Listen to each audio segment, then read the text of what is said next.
سبيل الدموع سبيل مريح تنهدى يا صاحي كي تستريح. دیکھیے دوسرے سے تیسرے رکوع میں اللہ کریم نے نا اس امت کی فضیلت بیان کی.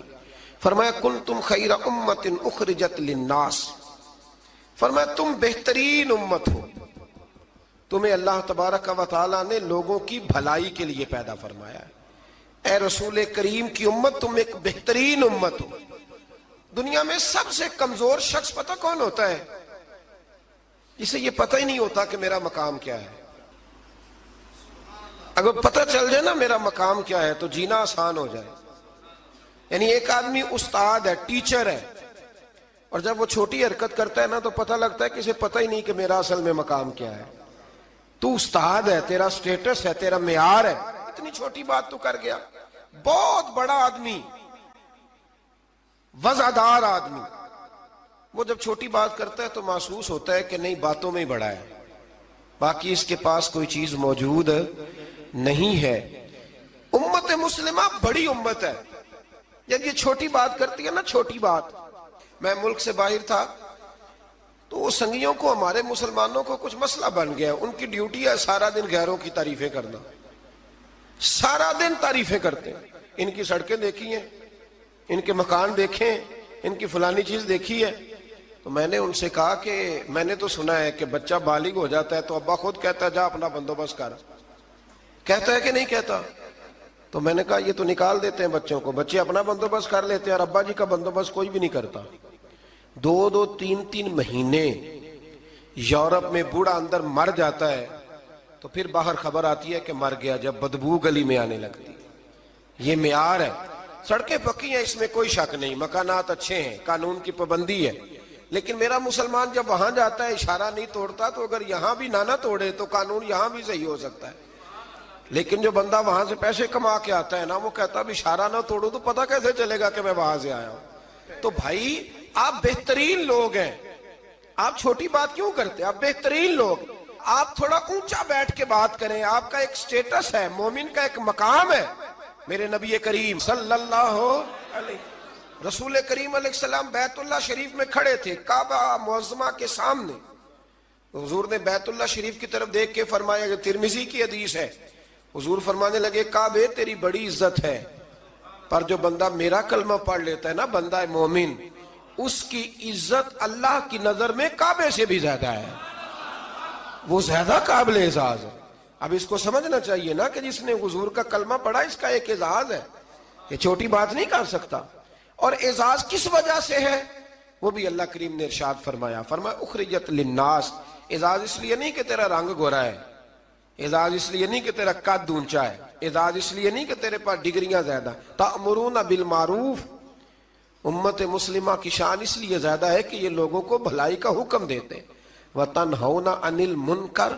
اور لوگوں کو برائی سے منع کرتے ہیں. اور یہ جو کام لوگ کرتے ہیں نا، خیر کا حکم دینا، برائی سے منع کرنا، یہ لوگ دنیا کے امام ہوتے ہیں. اب ہمارے ہاں کیا ہوتا ہے، ایک سازش ہوتی ہے. جن لوگوں کو ہم نے نیکی کا حکم دینا تھا نا، اللہ کی توحید کا پیغام دینا تھا، نبی کریم علیہ السلام کی رسالت کی بات جن لوگوں کو ہم نے کرنی تھی، جب ہمارا لیڈر اسی قوم کو بطور مثال یہاں بیان کرتا ہے، یعنی جس کے لیے حکم تھا کہ ہم اسے کہیں کہ تو کلمہ پڑھ لے، جب اسے ماڈل بنا کے ہمارے سامنے پیش کیا جائے گا کہ وہ بڑا اچھا ہے، تو ہم اسے کیسے کہیں گے کلمہ پڑھ؟ اور پھر اس سے اگلی بات یہ ہے کہ ہم تقریروں سے کلمہ پڑھانا چاہتے ہیں. تقریر بڑی مؤثر کام ہے، ضرور ہونی چاہیے، لیکن دنیا میں انقلاب عمل سے آتا ہے، عمل سے. صحابہ کرام علیہم رضوان نے بڑی بڑی تقریریں کی، بڑے بڑے جاندار وہ لوگ تھے کہ ایک جملہ کہتے تھے تو دنیا تڑپ اٹھتی تھی، لیکن ان کی تقریروں سے زیادہ اثر ان کے عمل میں تھا. حضرت بایزید بسطامی رحمۃ اللہ علیہ کا زمانہ تھا، تو ایک یہودی اور مسلمان کی دوستی تھی. تو اس یہودی نے مسلمان سے کہا کہ یار ہماری بڑی دوستی ہے تو دوستی پکی رہنی چاہیے. تو مسلمان کہنے لگا بالکل پکی رہے گی، میرے دل میں بھی بڑے دنوں سے خواہش تھی کہ دوستی پکی ہو جائے. تو کہا کیسے پکی ہو سکتی ہے؟ تو مسلمان کہنے لگا تو کلمہ پڑھ لے دوستی. تو وہ یہودی کہنے لگا یار ناراض نہ ہونا، میں نے 2 اسلام دیکھے، کون سے والے اسلام کا کلمہ پڑھو؟ اس نے کہا 2 اسلام؟ کہنے لگا ایک اسلام تیرا ہے، ایک حضرت بایزید بستامی کا ہے۔ میں اور تو اکٹھے رہتے ہیں، نماز کا وقت ہوتا ہے تو بھی بیٹھا رہتا ہے، میں بھی بیٹھا رہتا ہوں نماز، اور ادھر اگر شراب کی مجلس چلتی ہے تو میں جاتا ہوں تو معاذ اللہ تو بھی چلا جاتا ہے، اگر کوئی فحاشی اور یعنی کا کام ہے میں جاتا ہوں تو بھی چلا جاتا ہے۔ تو اگر ایک لفظ ہی مجھ سے کہلانا ہے، ایک جملہ ہی کلمے کا، تو میں کہہ دیتا ہوں، لیکن اگر تو مجھے اس اسلام کی دعوت دیتا ہے نا جو حضرت بایزید بستامی کا ہے، حضرت بایزید بستامی کا بھی ایک اسلام ہے، وہ شخص اٹھتا ہے تو پتہ چلتا ہے کہ مصطفیٰ کا غلام ہے، وہ بیٹھتا ہے تو پتہ چلتا ہے یہ کسی کا بنا ہوا ہے، یہ رکتا ہے، آتا ہے، جاتا ہے تو اس کے وجود سے شعائیں چھلکتی ہیں، محسوس ہوتا ہے کہ اس پر رنگ اپنا نہیں، اس پر محمد عربی کا چڑھایا ہوا رنگ ہے، تو نظر آتا ہے۔ تو اگر وہ والا اسلام ہے تو میں قبول کرنے کو تیار ہوں، مجھے پڑھاؤ کلمہ۔ کہ دیکھیں نا، ایک شخص سے میں نے کہا کہ تو سر پہ پگڑی باندھ لے، اور میں نے باندھی نہیں ہوئی، تو فوراً اس کے دل میں خیال آئے گا کہ اگر اتنی اچھی ہوتی تو آپ بھی تو باندھتے نا۔ یعنی وہ آدمی جو بزنس میں جھوٹ بول رہا ہے اور درجنوں جھوٹ بولتا ہے، وہ جب کسی کو سچ بولنے کا مشورہ دیتا ہے تو سامنے والا اس پہ ہنستا ہے، وہ کہتا ہے یار تو نہ ایسے کر، تجھے تو میں اچھی طرح جانتا ہوں تو کیا کہتا ہے۔ تو اللہ تبارک و تعالیٰ نے اس آیہ کریمہ میں ہمیں سمجھایا ہے، ارشاد فرمایا جا رہا ہے کہ تم بہترین امت اس لیے ہو کہ لوگوں کو بھلائی کا حکم دیتے ہو اور برائی سے روکتے ہو، منع کرتے ہو۔ اللہ تعالیٰ ہمیں سمجھنے کی توفیق عطا فرمائے۔ اگلے رکوع میں اللہ تبارک و تعالیٰ نے ارشاد فرمایا کہ بے شک جن لوگوں نے کفر کیا ہے نا، قیامت کے دن اپنا سارا مال دے کے، اپنی ساری جائیداد دے کے بھی اگر وہ جان چھڑانا چاہیں گے تو ان کی جان چھوٹے گی، وہ دوزخی ہے تو دوزخ میں ہمیشہ ہی رہیں گے، دنیا کا مال قیامت کے دن کام نہیں آئے گا۔ تو بالکل اس سے متصل اللہ کریم نے پھر حکم دیا کہ کوئی چیز کام آنی ہے تو ابھی سے خرچ کر لو اللہ کے راستے میں۔ مطلب ہمیں امید ہوتی ہے کہ میرا بچہ پڑھ کے بخشوائے گا، میرے نام پہ خیرات کرے گا، تو میاں جتنی تو نے کی ہے اپنے لیے اتنی اس نے کرنی ہے نا، تو نے پتہ ہی ہے نا تو نے کیا دیا ہے، تو آپ میرا اور آپ کا بیٹا ہی ہے نا۔ تو اللہ تبارک و تعالیٰ نے یہاں حکم ارشاد فرمایا کہ خود اپنے لیے کر لو جو کچھ کرنا ہے۔ اور پھر ایک اور عادت یہاں اللہ کریم نے انسان کی بیان فرمائی اسی پارے میں، ارشاد فرمایا کہ اسے تھوڑی سی خوشی ملتی ہے تو راضی ہوتا ہے، اور ذرا سی تکلیف پہنچتی ہے تو شکوے کرنے لگ جاتا ہے۔ میں اکثر کہا کرتا ہوں کہ جو نعمتیں بن مانگے مل گئی ان کا شکریہ کوئی نہیں، اور جو نہیں نہ ملی ہوئی اس کا رونا ہے۔ یعنی ایک شخص کے پاس سارا کچھ ہے، بیٹیاں بھی ہیں، جائیداد بھی ہے، مکان بھی ہے، اور تندرستی بھی ہے، علم بھی ہے، بیٹا کوئی نہیں، تو اس سے جب بھی آپ ملیں گے نا تو کہے گا دعا کرو اللہ مجھے بیٹا دے دے۔ تو خدا کے بندے باقی نعمتوں کا بھی تو ذکر کرنا جو اللہ نے دی ہوئی ہے۔ میں کہا کرتا ہوں کہ 360 ہڈیاں وجود میں ہیں، تو جس کا گھٹنا درد کرتا ہے نا، آپ اس سے پوچھیں نا کیا حال ہے، تو 359 کا ذکر نہیں کرتا، وہ جو 60ویں درد کرتی ہے اسی کا نام لیتا ہے، کہتا ہے یہ گھٹنا ٹھیک ہو جائے تو باقی ساری خیر ہے۔ تو اللہ فرماتے ہیں ذرا تکلیف دیں تو یہ شکوے کرنے لگتا ہے، زندگی اپنے رب کے حوالے کر دیں، سکھی ہو جائیں گے۔ آپ یقین کریں ویسے بھی جان اسی کی ہے، اسی کی ہے، ہم تو اپنی مرضی سے مر بھی نہیں نہ سکتے، اپنی مرضی سے مرے تو خودکشی حرام ہے، اس کی مرضی سے مرے تو وہ شہادت کا درجہ عطا کر دیتا ہے۔ وہ کہتے تم مار ہی نہیں سکتے چونکہ مرے جو میری مرضی سے ہو، لہٰذا اس کے سپرد کر دیں۔ آگے اللہ تبارک و تعالیٰ نے نا جنگ احد میں مسلمانوں کے ساتھ جو معاملہ پیش آیا نا، بظاہر مسلمان تھوڑا سا پیچھے ہٹے، کفر کو وقتی طور پر غلبہ ملا، یہ ذرا تھوڑے تھوڑے مسلمانوں کے حالات خراب ہوتے ہیں تو لوگ پریشان ہو، شاید یہ ہمیشہ کے لیے، ایسا نہیں ہے، بلکہ جہاں بھی آپ پیچھے جاتے ہیں نا، جو آدمی پیچھے جایا کرتا ہے نا وہ تیز دوڑنے کے لیے جایا کرتا ہے، جب وہ پیچھے جاتا ہے تو اس کا مطلب ہے اب تیز دوڑ کے آئے گا، یہ یاد رکھیں۔ اور جب آپ سمجھیں نا کہ گھٹن زیادہ ہو گئی ہے تو پھر سمجھ لیں اب آندھی بھی تیز ہی آئے گی، یہ اصول ہے۔ اگر کبھی آزمائش زیادہ آتی ہے تو پھر اللہ آسانی بھی زیادہ عطا فرماتا ہے۔ تو مسلمانوں کو ذرا کمزوری ہوئی تو پریشان ہو گئے، تو رب کریم نے فرمایا پریشان نہ ہو، وہ وقت نہیں تمہیں یاد والا قد نصرکم اللہ ببدر وانتم اذلہ، جب ہم نے تمہاری بدر میں مدد کی تھی حالانکہ تم کمزور تھے۔ اب تو تم ہزاروں میں ہو تو 313 تھے، رب نے تمہاری مدد فرمائی تھی. فرمایا احد میں اگر مشکل آ گئی ہے تو پریشان نہ ہو، اللہ اگلے میدانوں میں بھی تمہاری ضرور مدد فرمائے گا. پھر اسی پارے میں اللہ کریم نے دوڑنے کا حکم دیا ہے. فرمایا دوڑو. کس طرف؟ فرمایا وَسَارِعُوا إِلَىٰ مَغْفِرَةٍ مِّن رَبِّكُمْ. دوڑو دوڑو دوڑو اپنے رب کی بخشش کی طرف دوڑو. اور کدھر دوڑو؟ فرمایا وَجَنَّةٍ أَرْضُهَا السَّمَاوَاتُ وَالْأَرْضُ. اس جنت کی طرف دوڑو جس کی صرف چوڑائی زمین اور آسمان کے برابر ہے. اللہ کریم نے چوڑائی بتا دی. فرمایا جنت کی چوڑائی اتنی ہے جتنے زمین و آسمان ہے. تمہیں چوڑائی بتا دیا، باقی لمبائی کا حساب کرتے رہنا. اور میرے رسول کریم علیہ السلام نے تو جنت کا مضمون سمیٹا تو حضور نے جملوں میں حد ہی کر دی. بڑی نعمتیں بیان کر کے بڑی نعمتیں بیان کر کے حضور فرمانے لگے اللہ نے تمہارے لیے بڑا کچھ بنایا ہے، اور اتنا کچھ بنایا ہے نہ کسی آنکھ نے دیکھا، نہ کسی کان نے سنا، اور نہ تمہارے دل پہ کبھی خیال ہی گزرا ہوگا. جو نعمتیں رب نے تمہارے لیے جنت میں تیار کی ہوئی. تو اس میں اللہ تبارک و تعالیٰ نے اس بات کی طرف بھی ذکر فرمایا. پھر اسی پارے کے اندر اللہ کریم نے غصہ پینے والوں کو اور معاف کرنے والوں کو کہا کہ یہ وہ والی نیکی ہے جو اللہ کو بڑی پسند ہے. ہمارے زمانے میں غصہ پینے والی عمر آتی کوئی نہیں. چھوٹی عمر میں کہتے ہیں بچہ اس لیے ضدی ہے، جوان ہو جائے تو کہتے ہیں خون گرم ہے، بوڑھا ہو جائے تو کہتے ہیں انہوں پتہ ہی نہیں لگتا. تو بھئی یہ بتائیں پھر درگزر کی عمر کون سی ہے؟ بچہ تھا تو ضدی تھا، اور جوان تھا تو خون گرم تھا، بوڑھا ہو گیا تو اب چڑچڑا ہو گیا. تو بھئی معاف کرنے کی عمر کون سی ہے؟ میرے رسول کریم علیہ السلام نے زندگی میں دکھ زیادہ دیکھے. حضور فرماتے ہیں جتنا مجھے ستایا گیا کسی کو نہیں ستایا گیا. حضرت جابر ابن عبداللہ فرماتے ہیں میں نے اپنے محبوب کو جب بھی دیکھا مسکراتے ہی دیکھا اور معاف کرتے ہی دیکھا. تو مہربانی فرمائیں والکاظمین الغیظ والعافین عن الناس، غصہ پینے والے، لوگوں کو معاف کرنے والے. واللہ یحب المحسنین، فرمایا یہ وہ نیکوکار ہیں جن سے اللہ محبت فرماتا ہے. غصہ پینے والوں اور معاف کرنے والوں سے اللہ محبت فرماتا ہے. پھر آگے انہی آیات کے اندر اللہ تبارک و تعالیٰ نے مسلمانوں کو یہ حکم دیا ہے کہ جب تم سے کوئی غلطی ہو جائے، جب تم بھول جاؤ تو پھر تم اپنے رب کی بارگاہ میں معافی مانگو، اور جب تم معافی مانگو گے اللہ تبارک و تعالیٰ اپنے فضل سے تمہیں معاف فرما دے گا. پھر اللہ تبارک و تعالیٰ نے بڑی شرح و بسط کے ساتھ اس بات کا ذکر فرمایا تفصیل کے ساتھ.